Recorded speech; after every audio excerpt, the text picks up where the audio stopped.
Bonjour, alors aujourd'hui on va parler d'un sujet fascinant, parfait pour lancer une conversation, le bento japonais. Il faut imaginer une boîte à lunch qui serait en même temps un repas, une véritable œuvre d'art et même un message d'amour. Eh bien c'est tout ça, le bento. Quand on voit cette petite boîte, on pourrait se dire « bon, c'est juste un repas à emporter ». Mais qu'est-ce qu'il y a vraiment dedans? Je peux vous promettre que c'est bien plus que ça. Pour bien comprendre, regardons un peu la différence. D'un côté, on a le déjeuner qu'on connaît bien, simple, pratique. De l'autre, c'est une œuvre d'art miniature, une sorte de boîte à bijoux comestible. Et c'est là toute la clé. Le bento, c'est vraiment une philosophie, pas seulement de la nourriture. Voici le programme du jour. On va d'abord définir ce qu'est un bento, ensuite on plongera dans sa philosophie, on verra comment il a évolué aujourd'hui, et puis on terminera avec quelques pistes pour en discuter. Allez, c'est parti. Alors, première partie, qu'est-ce qu'un bento? Il faut bien comprendre que ce n'est pas juste un repas dans une boîte. Non, c'est un vrai concept culturel qui raconte une histoire. Cette phrase, elle résume tout. Au Japon, on mange d'abord avec les yeux. L'apparence d'un bento est aussi importante, si ce n'est plus, que son goût. C'est une manière de communiquer sans les mots, de montrer qu'on a pris soin de la personne qui va le manger. Un véritable message d'attention. Passons maintenant à la philosophie du bento. On va soulever le couvercle et découvrir les principes fondamentaux qui le rendent si unique. Et voilà un point essentiel qui peut surprendre, le bento est fait pour être mangé à température ambiante. C'est une différence majeure avec beaucoup d'autres cultures, c'est une tradition qui vient d'une époque où il n'y avait pas de micro-ondes, mais dont l'intelligence perdure. Mais alors, comment c'est possible? En fait, il y a une vraie ingéniosité culinaire derrière tout ça. On utilise un riz spécial, le japonica, qui reste moelleux même froid. Les techniques de cuisson sont pensées pour limiter le liquide. Et on ajoute des conservateurs naturels, comme la fameuse prune salée, l'umeboshi. C'est presque une science. Retenez bien ce chiffre 3. C'est un peu le nombre magique dans le monde du bento. Il représente une sorte de règle d'or, un guide tout simple pour composer un bento parfait. Et voici cette fameuse règle, celle des 3 couleurs. Rouge, jaune et vert. C'est une ligne directrice pour s'assurer que le bento soit non seulement joli, mais aussi bien équilibré. Mais attention, cette règle n'est pas juste là pour faire joli, pas du tout. En suivant ces couleurs, on obtient quasi automatiquement un repas complet sur le plan nutritionnel.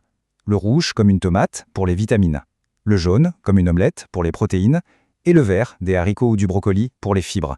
C'est simple, mais c'est brillant. Bon, maintenant qu'on a vu les bases, voyons comment tout ça a évolué. Parce que oui, la culture du bento est très vivante et prend des formes vraiment incroyables aujourd'hui. C'est un champ de bataille pour les parents. Ça peut paraître un peu extrême, mais ça introduit parfaitement un phénomène social assez fascinant, le kyaraben. Accrochez-vous. Le kyaraben, c'est le bento personnage. On est plus proche de l'artisanat que de la cuisine. À l'origine, c'était une astuce de parents pour que les enfants difficiles mangent de tout, mais aujourd'hui, c'est devenu un vrai moyen d'expression. Et les créations sont souvent partagées sur les réseaux sociaux.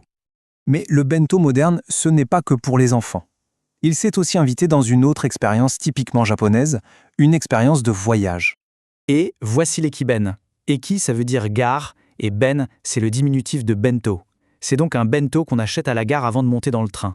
Et ça a complètement transformé le voyage en train en une véritable aventure culinaire. Chaque région a son propre ekiben, qui met en avant les produits locaux. Par exemple, dans la région de Gunma, on peut trouver un plat servi directement dans un pot en céramique.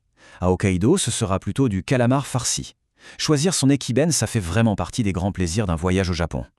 Bon, maintenant qu'on a fait le tour de cet univers, voyons comment on peut s'en servir pour lancer une discussion sympa, par exemple lors d'un échange linguistique.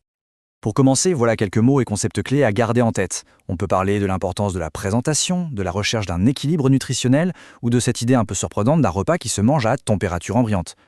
Une première question simple pour lancer le dialogue pourrait être « Comment se passe le déjeuner dans le pays de son interlocuteur ?» Est-ce que les gens apportent leur repas? Est-ce qu'ils l'achètent? Ou est-ce qu'ils rentrent à la maison pour manger? C'est une super façon de comparer les habitudes du quotidien. Une deuxième idée, pour aller un peu plus loin, est-ce que comme au Japon, l'aspect visuel des plats est important dans sa propre culture? Ou est-ce que finalement, c'est le goût qui compte avant tout? Et enfin, une dernière question sur le thème du voyage. Est-ce qu'il existe un équivalent de l'ekiben dans son pays? Un plat spécial qu'on ne mangerait qu'en voyage, par exemple. Au fond, peu importe la forme que prennent nos repas, la nourriture, c'est un langage universel. C'est une des manières les plus simples et les plus fortes de se connecter les uns aux autres.